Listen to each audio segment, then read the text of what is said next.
So, good afternoon, evening, everyone. This is day 10. Wow.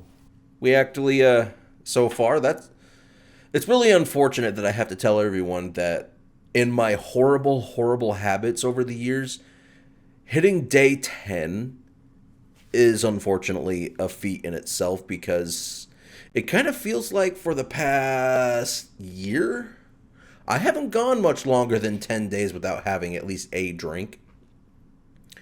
That is really, really sad. But the other side of it is it's very true just how common that is when people become addicted to something where they cannot go long without whatever it is they're addicted to. I mean, I'm still addicted to games. I still play a game just about every day, every other day. I mean, luckily, I keep very strict policies on what games, how, and what I'm spending on them. It's a lot easier to set very strict ground rules with gaming compared to substance abuse like drinking.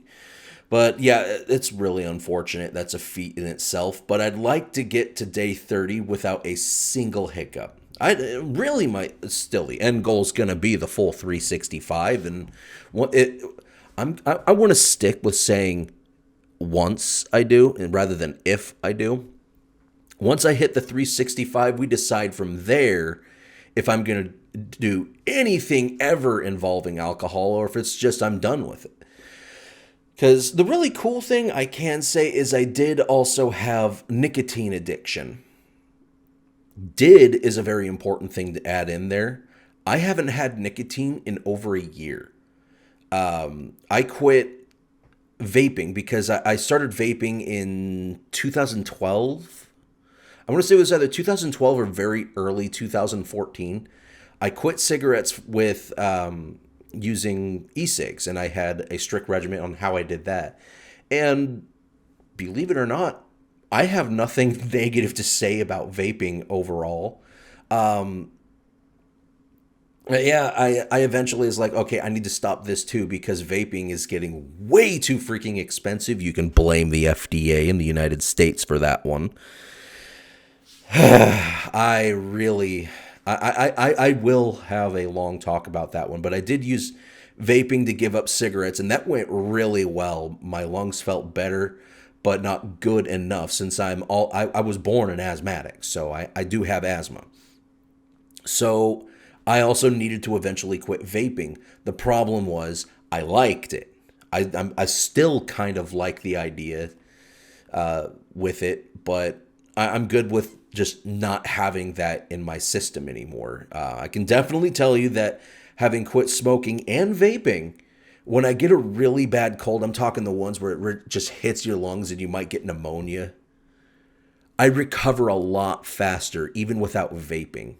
Like vaping, I recovered faster than I did with smoking, but not having either of those, I recover so much faster. So yeah, I stopped nicotine in October or November of 2022. And what I did is to do that one for those who do have a nicotine addiction, you have to, for one, you have to want to, because if you don't want to, you're not going to. But what I did is starting by saying I'm just fucking done. Pardon my language. I was just fucking done. I was done spending, $50 to $100 a month on nicotine supplies, because it wasn't just me; it was also Lilia. We both had heavy nicotine addictions, and when you go to those bigger batteries for those electronic cigarette products, you use more, but they don't adjust their prices for the nicotine level. They only do it by volume rather than its nicotine content. So I stuck primarily with just 3 milligram. So I was like, okay, I'm done. I'm tired of spending all the money on it. I can't keep up with it anymore because of, like I said, the FDA kept making it more and more expensive and more difficult to actually do something to keep me away from saying, I'm just going to have to go back to smoking, because I know a lot of people who quit smoking with vaping, but because the expenses got so heavy-handed because of the FDA, they smoke now. They went back to smoking because vaping became too expensive. That was 100% the FDA's fault. And I'm still going to blame them for that. They actually made smoking cessation more expensive and more difficult. Because when you're serious about quitting vaping or nicotine in general, you need a plan, really. My plan was, what I did is I stopped using 3 milligram solution and went to 1 milligram solution, then 0.5 milligram. And at the same time of going to 0 nicotine, I also substituted in a very strict schedule of when I could use nicotine gum. And I made sure it was as horrible as possible. So with my e-cig fluid, there was no nicotine, there was no flavor. So all I had there was the habit portion. The nicotine gum I made sure was disgusting. Like, no mint. It's awful. It tastes like you're chewing on just raw peppercorns. And it hurts. It burns. So there's that. But what I also did is I had a strict rule. If I'm anywhere around the time I'm going to be eating, I can't use it. If I want to eat or drink anything, I can't use it. So it's only during times I know I'm not going to do anything else. And if I want, and when you follow the directions of the smoking cessation gums, follow those instructions. Don't just chew it and chew it and chew it and chew it because you're going to hurt yourself. So don't do it.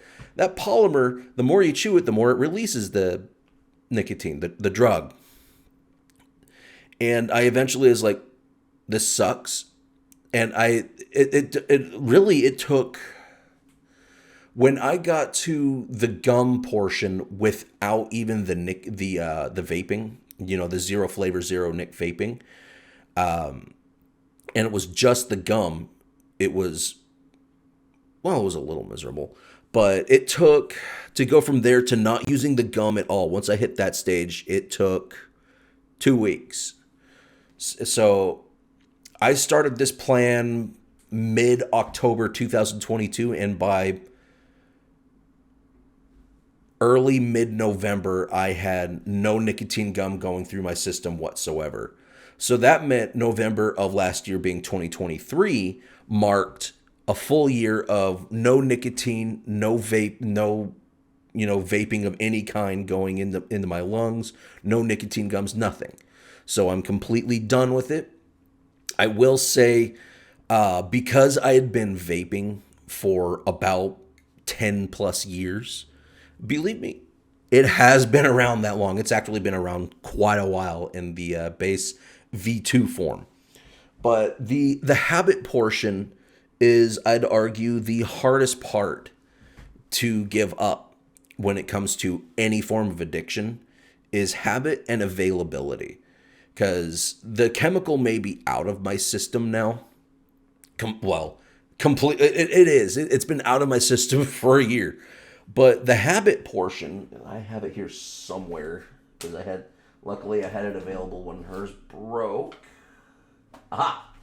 This has fluid in it because a certain someone had theirs break, but she is right. This thing is leaky. So I'll just throw this away. This right here, it actually took even longer. And still once in a while, I'll be really bored working on my computer or something like that. Ugh. Yuck. Okay, don't let that tilt on its side. Okay, so as I was saying, it took several months to get past the habit portion of, my brain subconsciously wondering what it is I'm not doing that I normally do. And I'll subconsciously kind of feel myself almost like I'll be playing a game or, typing on, typing on my computer. Sorry, the cord got stuck. But, and then I'd find myself kind of reaching off to the side, like, what am I doing? There's nothing there. And then I'd realize that's where I normally, like off to the side is where I normally kept my e-cig. So I had to become more conscious of the fact like you're reaching again, even though there is not an e-cig there. And every once in a while, if I'm especially bored, I'll feel almost like that reaching itch to reach for something. Like I felt bad enough I even grabbed that to show because one, yucky, and two, I don't want to handle them anymore. I don't want any level of subconscious temptation because of the pure, that was a muscle memory habit kind of thing. That's literally what it is. You have to eliminate the muscle memory of reaching over and using that kind of stuff. And the same kind of thing is what I think that's why quitting alcohol has been so much harder. Is I was done with nicotine, just flat out. I was done, and with alcohol, there are a lot of things about it I still enjoy, but what I'm okay with is that more and more things just kept mounting for why it's just not worth it and why it need to be done. So then my needs of being done outweigh my enjoyment of it in that moment. But it's those in that moment portions, which are the subconscious habit, like the subconscious almost muscle memory, because I was originally going to do the stop drinking in, November, December. Well, Thanksgiving rolled around and then the holiday season rolled around. And I realized an issue was, especially even around New Year's, was I'd be in checkout and checking out all my groceries to make sure we're, prepared for the weekend or, even New Year's Eve. And I'd look down and realize there's beer in my cart. I grabbed it without even thinking. So when I go to the store, I have to make a very conscious effort to say, I do not go down that aisle. And if I have to go down the aisle, because maybe there's something I do need, because, grocery stores will sometimes blend those aisles with other things to tempt people like me. They really do. I mean, grocery stores, especially supermarket chain grocery stores, are designed to wear down your self-control. They're designed to do that. So I have to make a very specific plan of how I conduct myself in the grocery aisle or the grocery section of the store, because grocery shopping is my favorite form of shopping. It really is. I mean, my gut definitely says that. Oh man, I love food, and that's not something I'm gonna quit. Well, I'm gonna quit eating so much, but I'm not gonna quit eating because I'll die. Anyway, I've had to change all of my shopping habits, but it's only been 10 days and it's been a very, very conscious effort, because there are things I still have to go to the store for. I might need to get some chicken breasts. I might need to get some ground beef, because I can't just keep feeding the kids fish. I like eating the fish because it's leaner and has the omega. Well, I don't think tilapia has much omega-3, so I'm going to have to get something with omega-3. But, my budget's constrained. My budget is very constrained now because I did make a few shopping mistakes. And most of those this time I'm fine with. I'm fine with making those mistakes because it wasn't alcohol. But because I have to go to these stores where it's provided and they're put right next to things that I know I need to get, I have to make a conscious effort of saying what's in my cart. And that's it's probably going to be a while. It's probably going to be a few months of that conscious effort. That's what I'd say. Yeah, there's that. And the effort's just going to continue. I'm still very, I know it sounds so stupid that it's like, oh, hey, I made it to day 10. But again, for those who have dealt with or are dealing with addiction, that is a feat. Because, really getting past what they call, with nicotine, they call it the 3-day hump. Because your worst withdrawal symptoms with nicotine are usually in 3 days. And then the majority after that is some chemical, a lot of mental, and just pure habit portions that are hard to get past. But the hardest ones, where you see people the crankiest, is usually that 3 day hump. Luckily, I was very hungover for the beginning, like the first, when I did the first recording.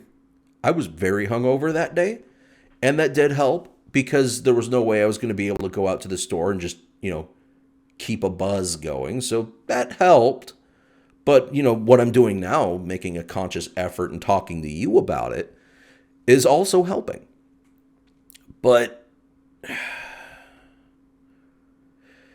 it's like the chemical side, there are some chemical bits because you can find yourself, like kind of biting your lip a little bit, thinking about it. But it's the habit portion where you want to reach out and just grab something and feel the carbonation and the, I guess, loopiness from having a drink. And that habit portion, a mental side of it is going to take longer than the chemical, and I'm aware of that.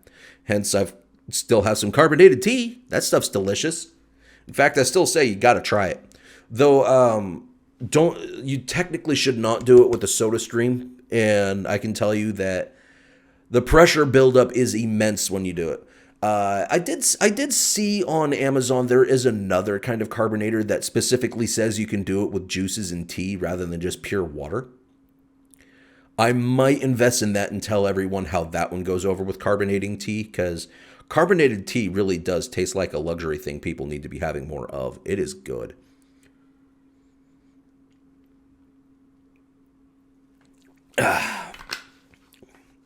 Yeah, if you've noticed, I'm talking a little bit louder, I'm talking a little faster because I've been able to do, well, I haven't really been able to do a whole lot more because I still don't get out very often.